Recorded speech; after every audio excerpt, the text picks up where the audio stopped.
आपको कई लोगों से बहुत ज़्यादा पॉजिटिव वाइब आती होगी, कई लोगों से बहुत ज़्यादा नेगेटिव वाइब आती होगी।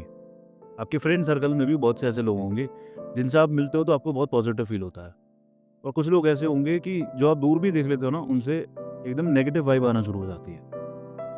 दूसरा, आप एक इंसान से पहली बार मिले, अभी उसने कुछ बोला नहीं है, आप उससे जानते नहीं हो, कभी आपकी बात नहीं हुई है, पर वो आपसे पहली बार मिला है, और दूर से ही आपको देखने में ऐसा लग रहा है कि ये बहुत ज़्यादा पॉजिटिव इंसान है। यानी कि उस इंसान का जो परसेप्शन होता है आपके लिए ऐसा बन जाता है कि यार ये पता नहीं क्यों इस बंदे के साथ बहुत ज़्यादा पॉजिटिव फील हो रहा है, इसके साथ बैठने में ही बहुत ज़्यादा पॉजिटिव फील हो रहा है। मैं जानता नहीं हूँ इसे, जानती नहीं हूँ, सोशल मीडिया पे ही देखा है इसे, या फिर दूर से ही देखा है, पर पता नहीं क्यों फिर भी पॉजिटिव लगता है इसके साथ। जब मैं होता हूँ ना या होती हूँ तो बहुत पॉजिटिव फील होता है। या फिर जब किसी इंसान को आप सोशल मीडिया पे ही देख लेते हो, आप जानते नहीं हो, ना वो आपको जानता है, ना कभी आपकी बात हुई, पहली बार आपने देखा है, पर देखते ही उसको बड़ी नेगेटिव वाइब आती है। ये क्या होता है? ये होती है हमारी एनर्जी बॉडी, या जिसे हम ऑरा के नाम से जानते हैं, AURA, ऑरा। अब इसका एक और एग्जांपल लेते हैं। आप स्कूल में थे जब आप अपनी क्लास में एंटर हुए, और अभी किसी ने कुछ बोला नहीं है, सब बच्चे शांति से बैठे हैं, पर रूम में एंटर होते ही आपको पता लग जाता है कि अब इन सब बच्चों की डुबाई हुई है, अब इन सबको डोज मिल दी गई है। वो कैसे? क्योंकि उधर जो जितने भी बच्चे बैठे हैं ना, उनकी जो एनर्जी बॉडी है, या जो उनका ऑरा है, वो आपकी एनर्जी बॉडी के साथ कम्युनिकेट करने लग जाता है। ये होता है आपकी एनर्जी बॉडी। तो आपकी जो फिजिकल बॉडी है ना, जो आप देख सकते हो, जब मिरर में देख सकते हो, इसके अलावा आपकी 7 बॉडीज और होती हैं जो आप देख नहीं सकते। यूनिवर्स में हम जानते हैं कि हर चीज़ वाइब्रेट कर रही है, या तो वो चीज़ बहुत तेज स्पीड से वाइब्रेट करती है, या तो बहुत धीरे स्पीड से वाइब्रेट करती है। तो जो बहुत धीरे स्पीड से वाइब्रेट कर रही है, यानी कि कम फ्रीक्वेंसी के साथ वाइब्रेट कर रही है, वो आपको दिखती है, आप उसको देख सकते हो, जैसे टेबल हो गई, चेयर हो गई, या फिर आपकी फिजिकल बॉडी हो गई। और जो बहुत तेज तरीके से वाइब्रेट हो रही है ना, बहुत तेज स्पीड से वाइब्रेट हो रही है, वो इनविजिबल हो जाती है, वो फिर आपको दिखती नहीं है। तो ये जो फिजिकल बॉडी है ना, आप एक तरीके से समझ सकते हो कि इसकी फ्रीक्वेंसी बहुत कम है, और जो आपकी एनर्जी बॉडी है, वो इतनी तेज तरीके से वाइब्रेट कर रही है कि वो इनविजिबल है, आप उसको देख नहीं सकते। और इस एनर्जी बॉडी के अंदर कुछ चीज होती हैं, और कंबाइन करके जब आप उसको देखते हो तो वो एनर्जी बॉडी कहलाता है। और एनर्जी बॉडी को अगर आप हिंदुइज्म में जाओगे तो इसी को आपका प्राणमय शरीर बोला जाता है। फिर आपका मनोमय शरीर, जिसे मेंटल इमोशनल बॉडी कहा जाता है। फिर आपका आनंदमय शरीर, इंटेलेक्चुअल बॉडी, और धीरे धीरे करके आपकी कैजुअल बॉडी, और फिर आपकी द अल्टीमेट कॉन्शियसनेस, या फिर आत्मा। और आपकी जो एनर्जी बॉडी है वो कॉन्स्टेंटली चेंज होती है। कैसे? किस तरीके के थॉट्स आपके दिमाग में चल रहे हैं, किस तरीके के इमोशंस में हो आप इस वक्त, आपका इंटेलेक्ट कैसा है, आपकी समझ कैसी है, इनके हिसाब से आपकी एनर्जी कॉन्स्टेंटली चेंज होती रहती है। इसीलिए मैनिफेस्टेशन में एनर्जी बॉडी को समझना बहुत ज़्यादा ज़रूरी है। इसके 3 रोल क्या होते हैं आपकी एनर्जी बॉडी के? पहला तो होता है इन्फॉर्मेशन। ये इन्फॉर्मेशन का मतलब ये सेंस करता है। अपने आस-पास के एनवायरनमेंट में ना चीज़ें कैसी चल रही हैं, उनको सेंस करता है, और आप तक वो इन्फॉर्मेशन प्रोवाइड करता है। जैसे मैंने क्लास का एग्जांपल दिया कि जब आप क्लास में एंटर होते हो, आपको पहले ही पता लग जाता है कि अभी इन बच्चों को खुराक मिली है, क्योंकि उनकी एनर्जी बॉडी जो है वो आपके साथ कम्युनिकेट कर रही है। तो आपकी एनर्जी बॉडी उस एनवायरनमेंट से इन्फॉर्मेशन को सेंस करके आप तक प्रोवाइड कर रही है। आप ऑफिस में गए, बॉस अभी आया ही है, पर आपको उसको देख के ही पता लग गया आज इसका मूड खराब है, आज इससे कम बोलना है, वरना आज भाई कुछ भी हो सकता है। क्यों? क्योंकि जो उसकी एनर्जी बॉडी है वो आपके साथ कम्युनिकेट कर रही है, और आपकी जो एनर्जी बॉडी है, इन्फॉर्मेशन वो सेंस कर रही है एनवायरनमेंट से। दूसरा रोल इसका होता है एनर्जी बॉडी का, प्रोटेक्शन, आपको प्रोटेक्ट करना। आपकी एनर्जी बॉडी अगर स्ट्रांग है तो फिर ये आपको बाहर की नेगेटिव चीज़ों से, बाहर के नेगेटिव लोगों से, बाहर की नेगेटिव एनर्जी से बचाता है, यानी कि आपको, आपके लिए शील्ड की तरह काम करता है। तो इसीलिए हमेशा आपको अपनी एनर्जी बॉडी को काफ़ी ज़्यादा स्ट्रांग रखना चाहिए। कैसे रखना है, उसके लिए मैं आपको कुछ टेक्निक्स भी बताऊंगा इस वीडियो में, या फिर आने वाली वीडियोज़ में, तो बने रहना।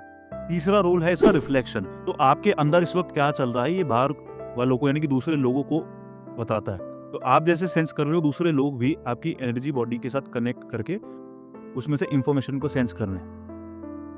जैसे मैंने बोला कि ये जो बॉडी होती है, एनर्जी बॉडी, कॉन्स्टेंटली चेंज होती है, इसकी शेप, इसका कलर चेंज होता रहता है बेस्ड ऑन आप किस थॉट में हो, किस इमोशन में हो। अगर मैं बहुत गुस्से में हूँ, बहुत गिल्ट में हूँ, तकलीफ में हूँ, शेम में हूँ, तो इसका कलर जो होता है वो थोड़ा डार्क हो जाता है, ग्रेश हो जाता है, और काफ़ी पतली हो जाती है लेयर। और अगर आप बहुत हैप्पी हो, पीसफुल हो, पॉजिटिव थॉट सोच रहे हो, ठीक है, पॉजिटिव अफर्मेशन बोलते हो, तो ये जो आपकी एनर्जी बॉडी होती है वो सॉलिड हो जाती है और ब्राइट हो जाती है, और आपके लिए एक शील्ड की तरह काम करती है। तो अगर ये थिन होगी तो बहुत जल्दी कोई भी आपकी एनर्जी को ड्रेन कर लेगा। अगर आपने इसको स्ट्रांग बना लिया, इस एनर्जी बॉडी को, इस ऑरा को स्ट्रांग बना लिया, तो फिर आप दूसरी नेगेटिव एनर्जी से बचे रहोगे, कोई भी नेगेटिव एनर्जी आपको इफेक्ट नहीं कर सकती। किसी का भी कोई स्टेटमेंट, कोई भी अगर आपको क्रिटिसाइज करता है तो वो आपको इफेक्ट नहीं कर पाएगा। तो मैनिफेस्टेशन में जब हम अफर्मेशन बोलते हैं ना, तो हम कोशिश कर रहे होते हैं ये जो ऑरा है ना हमारा, इसको हम स्ट्रॉन्ग कर सके, ताकि कोई भी बाहर की चीज़ हमें इफेक्ट ना कर पाए, हमारा बिलीफ सिस्टम ऐसा बन जाए। और बिलीफ सिस्टम भी आपकी जो 7 बॉडीज़ होती हैं उसका पार्ट होता है। हमारी जो एनर्जी बॉडी होती है वो गंदी हो जाती है, और वो कैसे गंदी हो जाती है? पहली चीज़ होती है एनर्जी लीक। एनर्जी लीक कब होता है? जब आप ना कहना चाहते थे किसी काम के लिए पर आपने हाँ कह दिया। और जब आप कोई काम कर रहे हो उसमें आपकी एनर्जी लग रही है, ठीक है, आप अपने एफर्ट लगा रहे हो तो आपकी कुछ एनर्जी उसमें लग रही है, और आप उस काम को करना चाहते थे, आप ऐसा काम कर रहे हो जो आप करना चाहते हो, तो आप अपनी एनर्जी को इन्वेस्ट कर रहे हो, ठीक है, पॉजिटिव फील करोगे। पर आप कोई ऐसा काम कर रहे हो जो आप करना नहीं चाहते थे पर आपको करना पड़ रहा है, तो उस वक्त आपकी एनर्जी लीक हो रही है। आप अपनी एनर्जी को वहाँ पर यूज़ नहीं करना चाहते थे, वहाँ यूटिलाइज नहीं करना चाहते थे, पर आप फिर भी कर रहे हो, एनर्जी तो लग रही है ना, तो वो हो गया एनर्जी लीक। तो जब मैं किसी चीज़ को नहीं करना चाहता पर मैं हाँ बोल देता हूँ, जब आपको ना, जिन लोगों को ना बोलना नहीं आता, बॉस ने काम दिया है, ना नहीं बोल सकते, ना बोल दिया तो बुरा मान जाएगा या प्रमोशन नहीं देगा, तो काम को कर लिया पर करना नहीं चाहता था। तो इससे क्या होता है? एनर्जी लीक होती है। दूसरा, कॉल्ड, आप जिन भी लोगों के साथ बहुत ज़्यादा इमोशनली कनेक्ट होते हो, तो ऐसा माना जाता है कि आप एनर्जेटिक लेवल पे एक दूसरे से कनेक्टेड होते हो।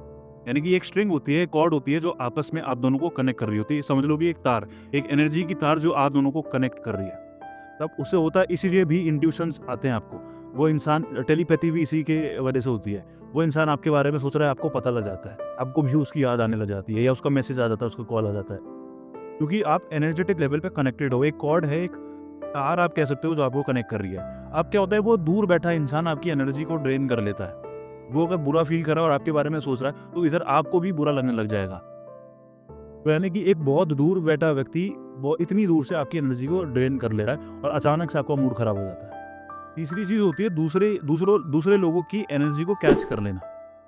आप ऑफिस में गए, आपके मैनेजर का मूड खराब था, वो अपने घर पे लड़ के आया था, इसकी वजह से उसने गुस्सा अपने एम्प्लॉइज पे, अपनी टीम पे निकाल दिया। अब मूड उसका खराब था, आपने उसके मूड को, उसके इमोशन को कैच कर लिया। ये तब होता है जब आपका जो एनर्जेटिक फील्ड होता है ना, वो कमजोर होता है, जब वो वीक होता है बिल्कुल, या डल होता है, डार्क होता है, तब ये सारी चीजें होती हैं। तो उसका जो मूड था, उसका मूड खराब था, अब उसको देख के आपका भी मूड खराब हो गया। अब आप घर आए तो अब आप भी घर वालों से लड़ने लगे। तो ये 3 प्रॉब्लम्स आप डेली लाइफ में फेस करोगे अगर आपका ये जो ऑरा है, जो फिजिकल बॉडी है, वो स्ट्रांग नहीं है, वो थिन है, वो पतली है।